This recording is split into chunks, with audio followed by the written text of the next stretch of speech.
Good evening, everyone. Welcome to this session on Western institutional racism.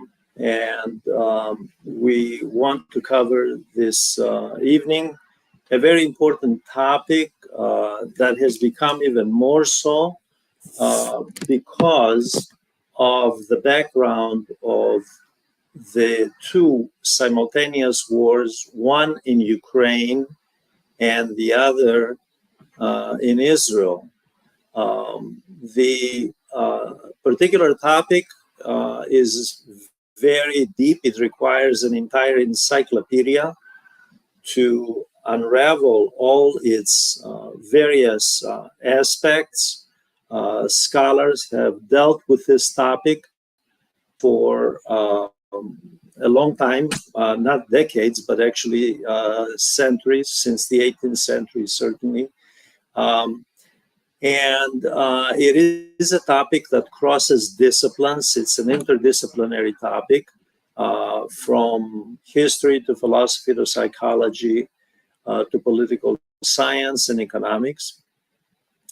As I said, this topic is especially important, and it has become even more so precisely because the mass demonstrations in the Western world, but worldwide also, again, especially the college campus demonstrations that started in the United States and spread to other parts of the world, including Europe. These were manifestations of a very profound sense of unfairness and injustice, social injustice, that governments have, through their policies, have been pursuing in the Western world. What we want to do today is cover, from a scholarly perspective, some of the underlying causes for policy, which includes, of course, ideological, philosophical, as well as historical aspects of this very significant topic. I want to point out, first of all, because this is very significant, that 85% of the world's population is non-white. Only 15% of the world's population is made up of whites. This is an important statistic because the 15%, within the 15%, a handful of very wealthy and very powerful, influential people within that 15% of the world's population of roughly 8 billion people make decisions that impact the rest of the world, especially the non-white population of the planet, within the Western world, which is predominantly white, but also the global South, obviously. It is important to point out that one of the sense of anxiety that you get among the elites, and this is not just recently with what has been happening in Israel, obviously, but also long before this.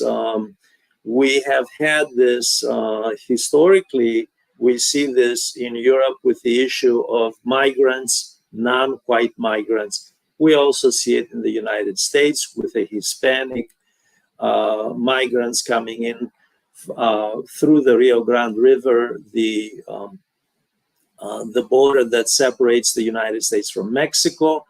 And we see it also with the population of the minority population of the United States. The question is, why the uneasiness, why the sense of anxiety on the part of the Western predominantly, but not exclusively so, white elites with regard to the so-called race issue, which, as we will see tonight, and as those who have studied this from a scholarly perspective in universities know, that race itself is a manufactured concept. There is no such thing as race.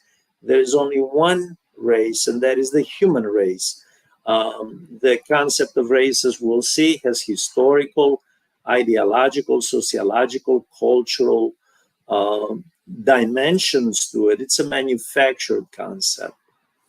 Now, the reason, of course, one of the most important reasons for this is because this uneasiness, especially in the United States, but also in Europe, there is the realization that in this century, in the 21st century, the demographic changes that will be taking place are going to be such that the majority white population will become the minority population.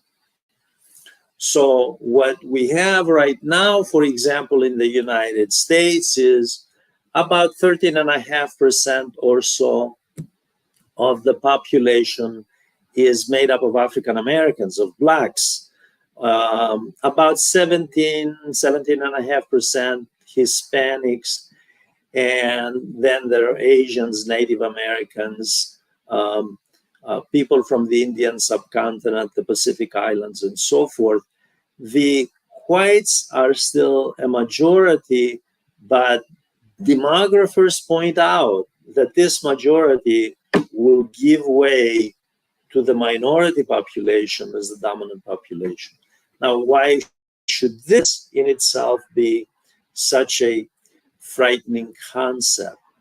Part of it is, and it's related to current events of what is happening in connection with these wars in Ukraine and in Israel. And this is, of course, what has brought out to the entire world to see is that the West has treated very differently the victims of war in Ukraine versus the victims of war in Israel, the Palestinians. There can be no doubt that this stark difference has been not just on the part of politicians who obviously allocate military aid and economic aid to Ukraine and to Israel. Beyond that, it is the way that the media covers, the mass media covers the two wars, the two issues here. The media covers the victims of one war in Ukraine, a white population, very sympathetically in comparison with those in Gaza. It's not that there is no, I don't want to give the impression that there is no sympathy to the victims of the Palestinian victims in Gaza, but there is generally a tendency to either not cover a story or de-emphasize it, not cover the tragic aspects of children killed and dying of famine and so forth. So there is the aspect of what the late Palestinian American scholar who worked at Columbia University, Edward Said, called Orientalism. So the ideology of Orientalism, a racist ideology, enters into the equation here.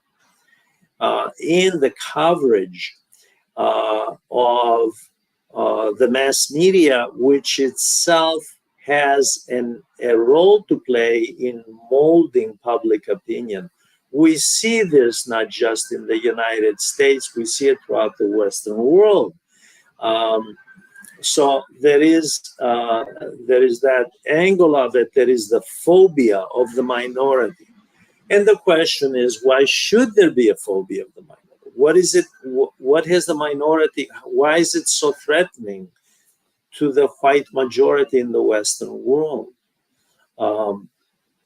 One reason is because in the age of neoliberalism, which has a class war, a war against, as Warren Buffett pointed out, it is not the working class that has declared a war. Warren Buffett, by the way, is an American billionaire investor. It is not the working class that has declared the war against us, the wealthy elites. It is we who have declared the war on them. So this makes a difference here because the minority population, by and large, tends to be in the working class sector. So there is a phobia, there's a fear of the working class, a fear of the masses. So that's for an introduction to this topic, which, like I said, it requires an encyclopedia to cover what is at stake. But we are going to narrowly focus on what's happening right now, and this is the reason for this session, and that is to explain why are these things happening in our time in the 21st century. When, of course, the glaring contradiction in the Western world is there is a self-identity with pluralism. The Western world prides itself calling itself democratic, free, and pluralistic, diverse-oriented, accepting of all minorities. And yet, when it comes to actual policy decisions that impact people's life in domestic or foreign affairs, what we see is the impact of that policy is burdensome to the minority population more. Now, let me turn to the concept of race and go into very methodically, and we'll cover several subtopics, of course, today. The concept of race historically. In the ancient world, whether it was in China, in Egypt, in Mesopotamia, in Babylonia, in Greece, in Rome, in the ancient world, the people did not conceive of race the way that modern Europeans and Westerners conceive of race, a concept that evolves from the 16th century, from the 15th century, when the Portuguese first invaded Northwest Africa, all the way until the 18th century, coincides with the century of the greatest volume of slaves from Africa transported across the Atlantic to the New World, to the Western Hemisphere. That concept of race that solidifies between the 15th century, when the Portuguese first landed in Northwest Africa and began the systematic colonization, Europe. They were the first. Thereafter, of course, Spaniards and the rest of the Europeans began to follow suit, and we get the European expansion outward, European colonization, European search for global markets in Africa and in Asia. That's when the modern concept of race consolidates. Before that, and especially in the ancient world, personal identity was not with race. It was with social class, it was with religion, it was with extended family, with tribe. There were no nation states, so it was with empire, but not race. Race was not a factor. So the question is, whether this was in China, by the way, in Egypt, in Babylon, in Greece, in Rome. It was irrelevant. It did not have the connotations that it will assume once the transatlantic slave trade takes off, and that transatlantic slave trade coincidentally feeds the Industrial Revolution, first of England, and of course continental Europe. So that is one of the things that should be stated very clearly. Why did the Europeans develop this concept of race, attributing a lesser human role to non-white Europeans, non-Christians? Well, the justification for conquest needed an ideological framework. The ideological framework was provided by diminishing the role, the humanity of people of different skin color, of different religion, of different culture. So what we get from the 15th century, the late 15th century through the 18th century, a fully consolidated, a Eurocentric mindset. Eurocentric means European-centered. Europe was the standard of the world for civilization. Christianity was the religion of the world.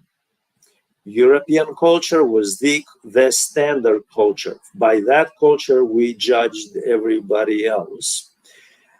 There was no such thing as recognizing the validity of non-European cultures, whether in Asia, Africa, or Latin America, by the way. The Europeans went on a quest to Christianize the world, to have the world accept European culture, accept European languages, and this is one of the reasons why European languages began to be spoken in the colonies and became standardized throughout the global south, many parts of the global south. To this day, by the way, this is the case. So this is the historical context. By the 19th century, the Europeans, of course, as well as the Americans, have a huge stake in the racialization, in racism. They have a huge stake in the superiority, the manufactured superiority of the whites versus the rest of the world. This doesn't mean that the Europeans within Europe did not have a hierarchical structure. For example, in America, the Irish were treated as lesser humans, the Irish immigrants, by the way. So there is a hierarchy, a social hierarchy based on ethnicity. And interestingly enough, at the end of the 19th century, the racist social Darwinist ideology comes along to provide a framework that, obviously, a pseudoscientific and racist framework, but nevertheless a framework that has Europeans believing in their own myth, believing that they are superior, believing that their culture is the standard for all others. So this is the Eurocentric view. That was passed on to the United States, which of course was a colony of Britain, as well as Canada, Australia, and New Zealand. More to the United States than less to Canada. The United States had a huge slave-owning society in the southern states, which were agricultural. Even after the Emancipation Proclamation, the freedom of the slaves, which, by the way, came 2 years after the freedom of the serfs in Russia. Even after 1865, what you have in the United States is the continued institutional segregation of blacks, former slaves. They were segregated. The native population was segregated. They were eventually, during the westward movement period, put in Indian reservations. Asians were mistreated and regarded as manual laborers and lesser in status to white Europeans. And even within the white European population, like I said, I mentioned the Irish, but also the Italians and Eastern Europeans. So the Northwest white Protestant majority within the elite running the institutions in the United States, but also in Canada, these people actually determine policy, and the hegemonic culture represented the worldview. So the worldview of race relations was determined not by the masses, not by the average person, but rather by the Northwest white Protestant elite that ran the institutional structure. Everything from businesses to government were primarily in charge, with very few Eastern Europeans and Southern Europeans as part of that elite group, by the way. So we have a society that is hardly reflects what the Constitution calls for. And whether this is the Constitution, by the way, of the United States, this is not about the United States. This is about the entire Western world, whether it's it's Canada, whether it's Australia, whether it's Europe.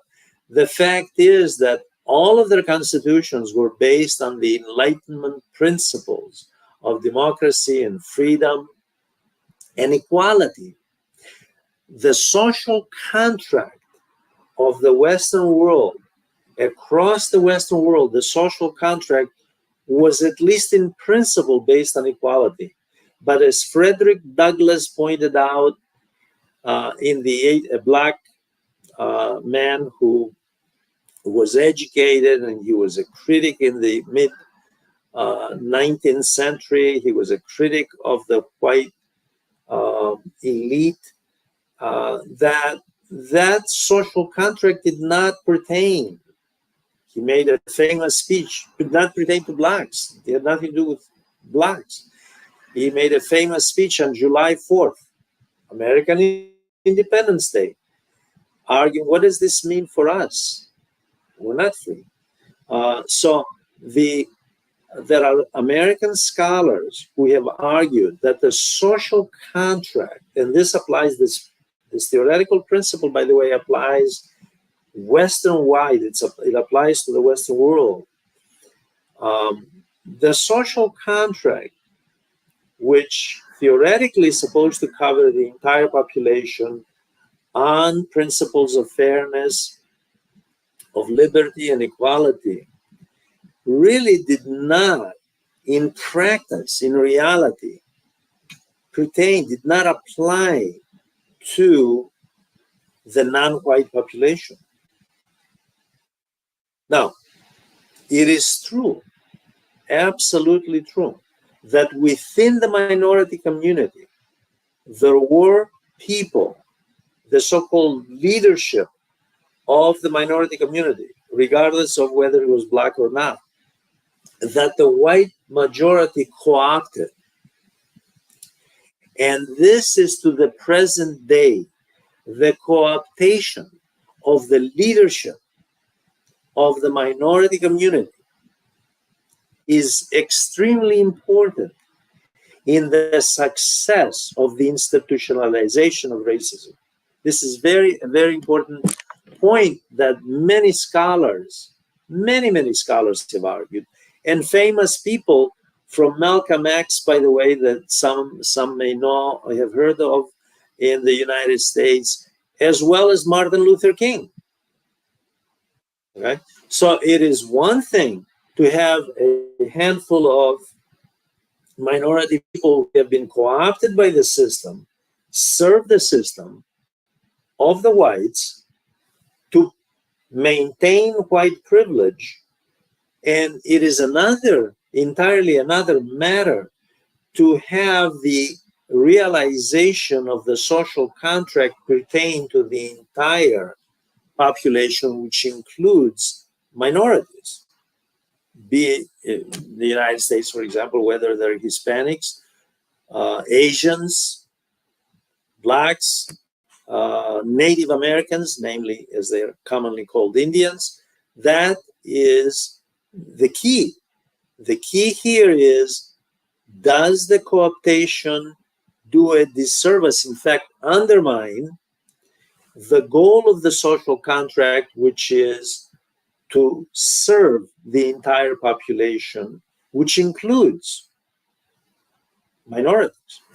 This is the reason why some black scholars have argued that there are two social contracts. There is one social contract for the majority and a different one for the minority. And the minority social contract institutionally has no relevance to the majority social contract.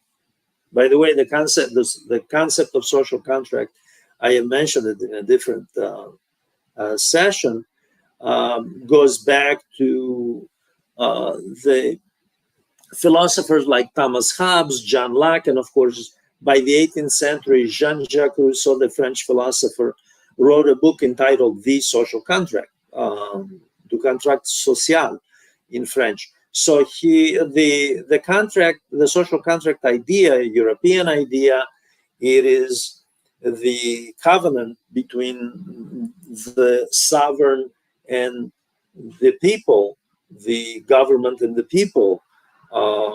And the question is, on what principles is the social contract based? And what minority scholars argue is that the social contract really for whites is not the same as it is for minorities, whatever the minority may be. Now, I want to mention institutionally, the reality is that it isn't just that minorities were for a long time denied political access, had very little, if any, political influence, and even when there were elected officials of the minority community, they still served the majority social contract to preserve the privileged population in the Western world that was white Protestant, Anglo-Saxon Protestant, as they say, the so-called white Anglo-Saxon Protestant in the Western world, especially in Northwest Europe, in the United States, in Canada, and Australia. So what you have is the reality institutionally, not just limited to government, of minorities excluded. This means, by the way, this means everything from businesses to education to the way the criminal justice system, and that's the next subtopic we're going to analyze, the way the criminal justice system operates. In a few weeks ago, just a few weeks ago, in fact, almost on the anniversary, not the second, the fourth anniversary of the George Floyd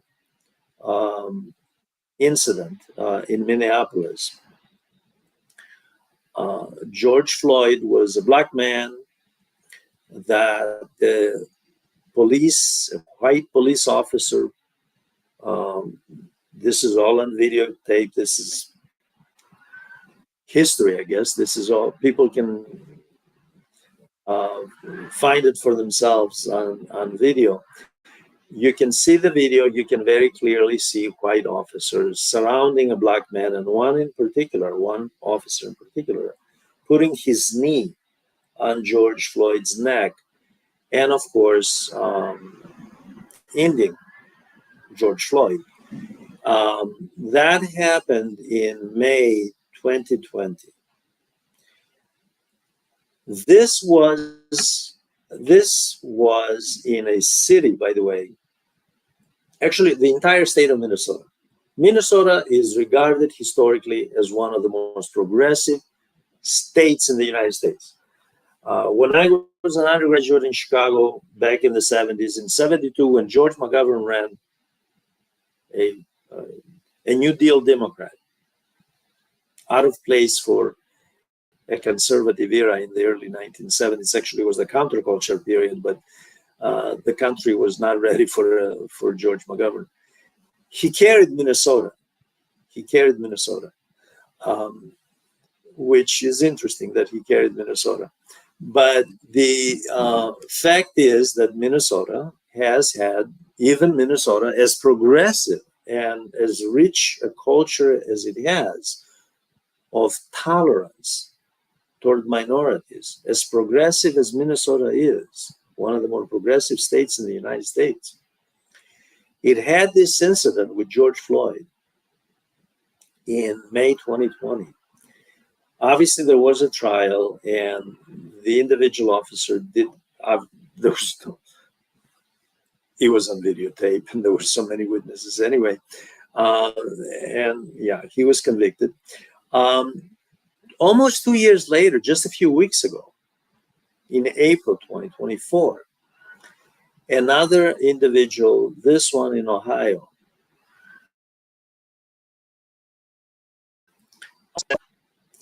now, people looking at this might think, oh, this is an aberration, this is the exception. Actually, when you live in the United States, only these high-profile cases command headlines.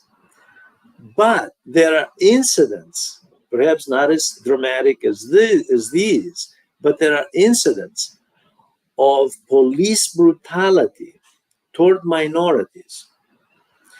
And then if one starts doing the research, what one finds is that historically this has been the case, beginning with the post-Civil War era, when the Ku Klux Klan, this white terrorist extreme right-wing group, was founded, and they were lynching black people. And in that organization, there were respected whites, including police officers and judges. Even in our times, there are 3 times as many blacks who are killed by white police officers. By police officers, I shouldn't say white, by police officers. Because there are black police officers that are just as violent, trained to be just as violent toward their own people, by the way. There are 3 times as many killed, although blacks represent only 13.5% of the entire population. Yet, 3 times more killed than the white population, which is the majority. This in itself is alarming. What's more alarming is when you look at the statistics of who is in American prisons. And as I stated earlier, we have 13.5% blacks, 17.5% Hispanics. You have a small percentage of Asians, Native Americans. The majority is white. Now, blacks and Hispanics are disproportionately represented in the prison population. Among the whites is, not surprisingly, the working class whites, poor whites, in other words, who are in prison. So those who have done studies on criminology point out that there is a direct correlation between race and class and how the criminal justice system treats these individuals. Because I was a juror in the US and sat in a couple of cases, it was very obvious how the criminal justice system treats a white middle-class individual who may have committed a crime that is identical, involving, for example, drug dealing versus the black person. So the criminal justice system is part of the problem. The criminal justice system is not colorblind. The criminal justice system is racialized itself. Racial profiling is not limited to the white police officers of Tyson and Floyd. And by the way, Tyson and Floyd are just the tip of the iceberg. There are many, many of these. I mean, it is amazing if you, like I said, very few cases make national or international news. There are a lot of cases like this. I have actually seen police profiling walking in the streets of Washington, D.C., which has a black mayor. Historically, black mayors have run the city.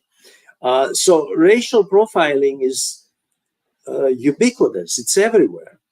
It's very evident. To deny it would be to deny reality, to deny that it never happened. It's there. Everybody knows it. They just shrug their shoulders and they don't say anything.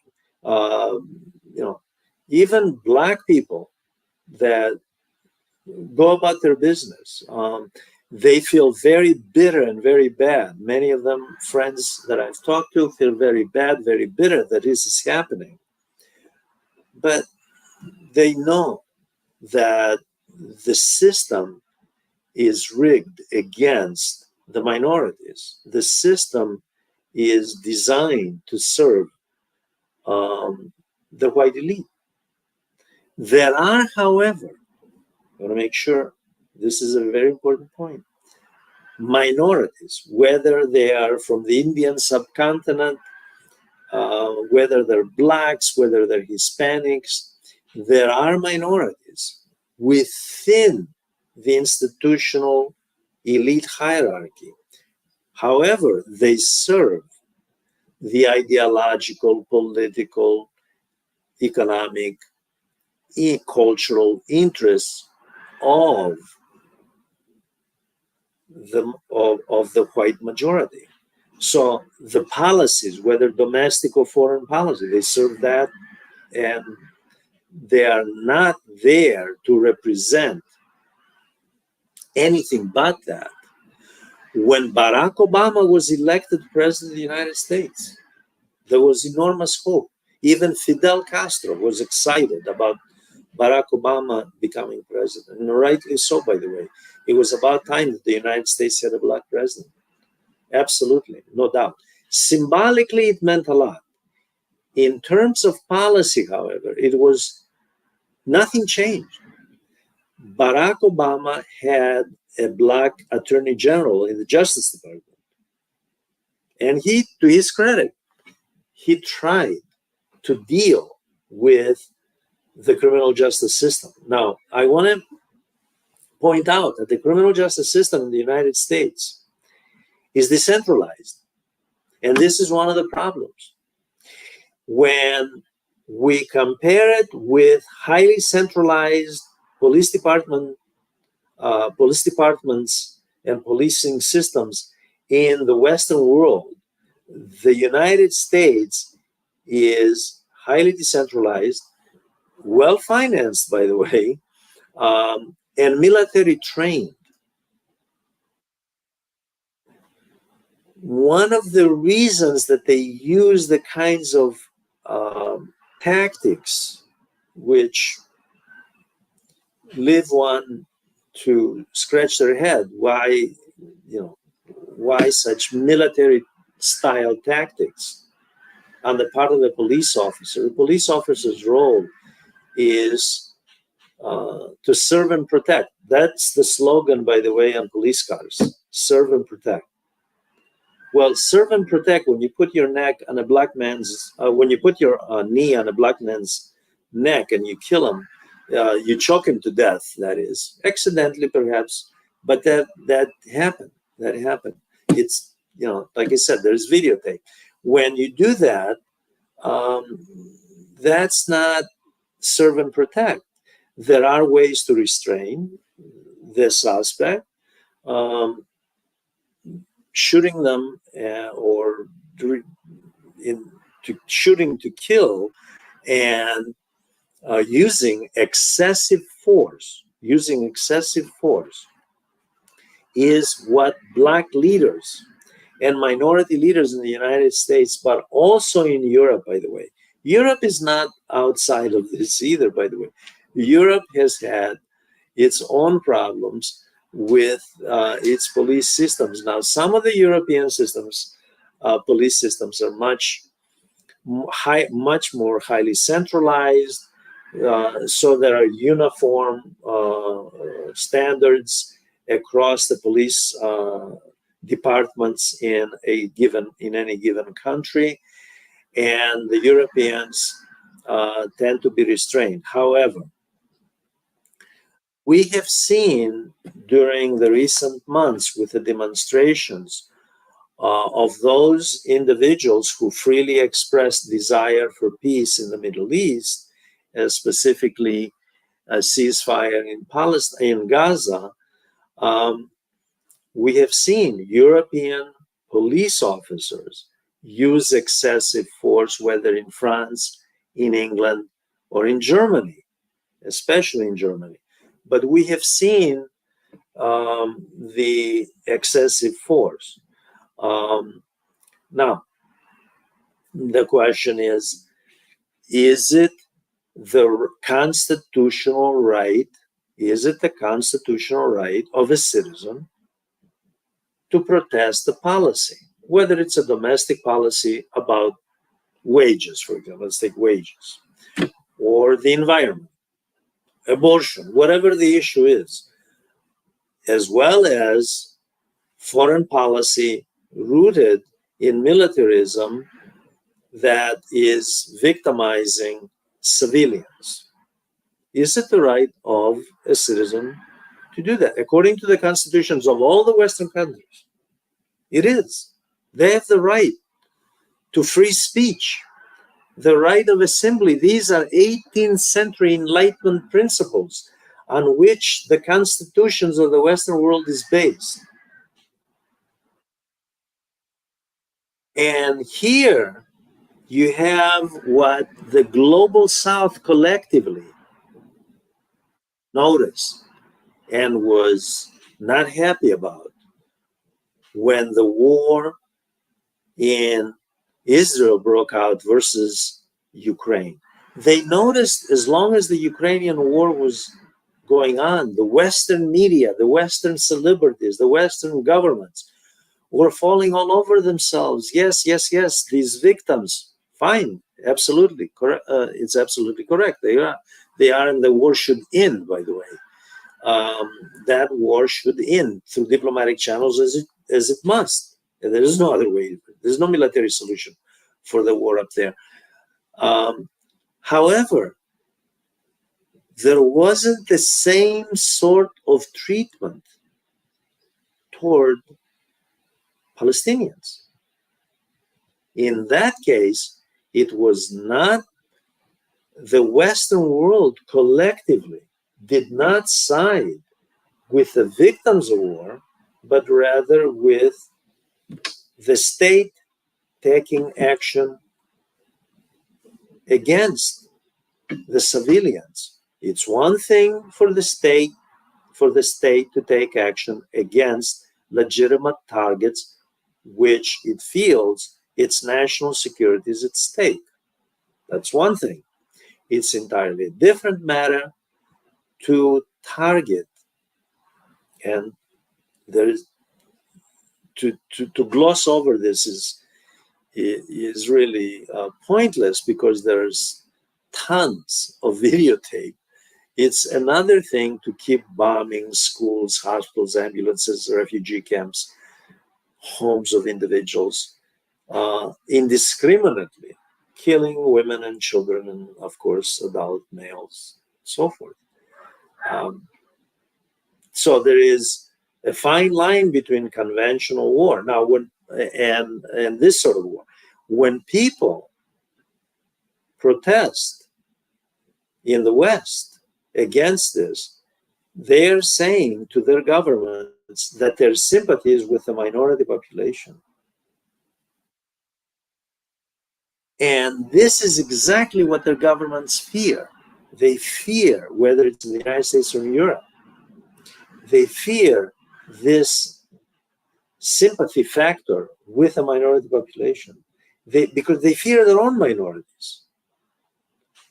So there is a sense of anxiety that they don't want to unleash the sense of freedom of expression and freedom of assembly and the rights under the overall social contract that these people legitimately have. They don't want to do that. They don't give them that in an open society, by the way. It's an open society. The Western world is an open society, a society based on diversity and multiculturalism. Well, that's in theory. In reality, it's using the police to suppress these people who dare to challenge the policy of the state. So what we have is the fear of a precedent. And the fear of a precedent, by the way, is they are afraid that these minorities will also demand social justice at home. As much as people want to believe that there is no segregation, whether in the United States or France, by the way, there is segregation, or in England, there is segregation. The poor minorities live in poor communities. There is institutional segregation. There's no denying that.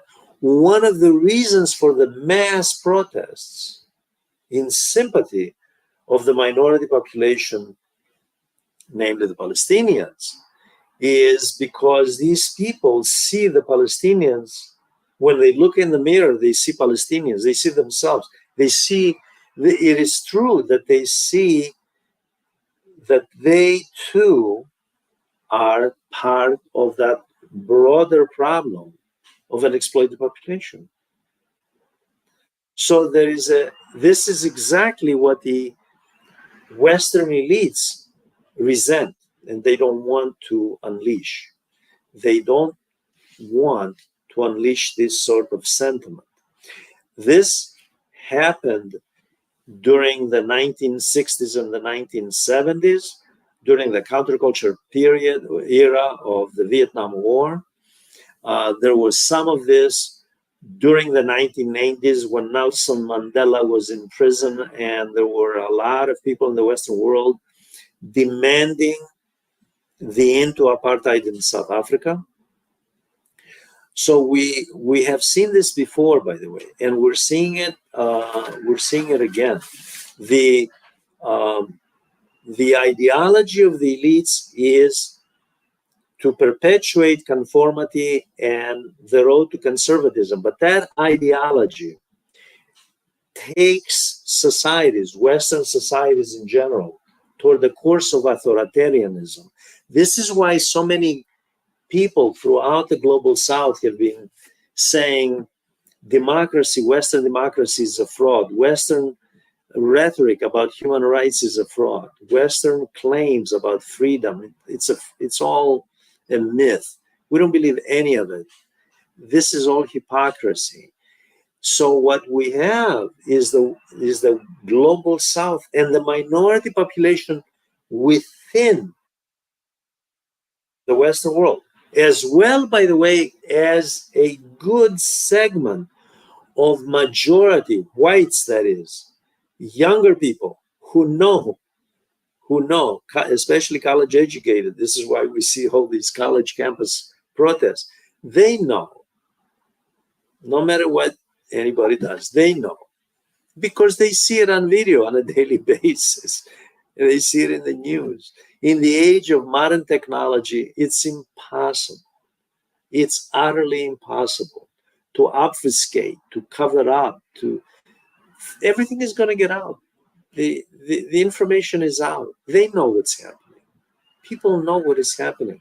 It isn't possible to, no matter what the major networks and cable news channels are saying, no matter what the distractions about China being the enemy and Russia and so forth, which is fine. You have a problem with China, Russia, go to the negotiating table and deal with the way Henry Kissinger did.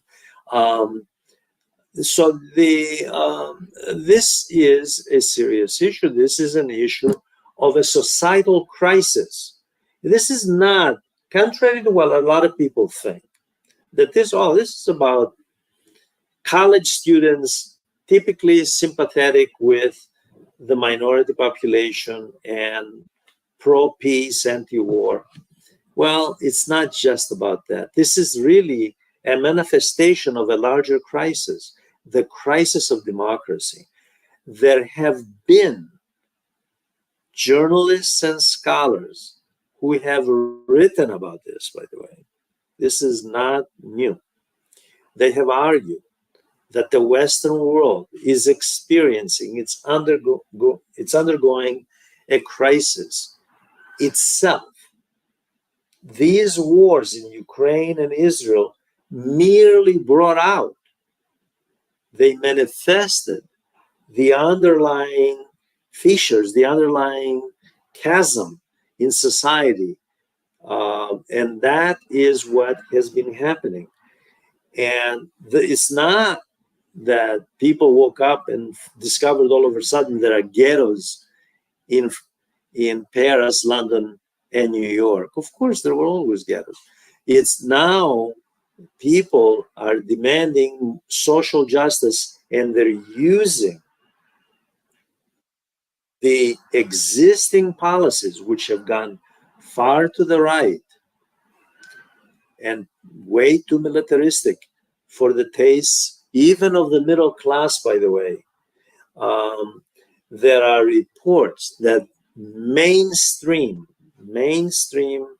celebrities with companies behind them, multi-million-dollar contracts, this is in the entertainment field, are now embracing the dissident movement.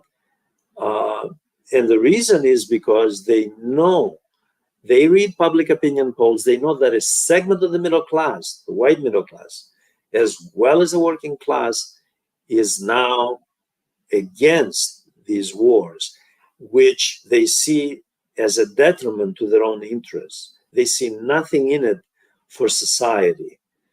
And so we have, like I said earlier, a crisis of society using what has been happening in Israel, but also in Ukraine. That war is continuing with no end in sight, although no one ever expected Ukraine to prevail militarily.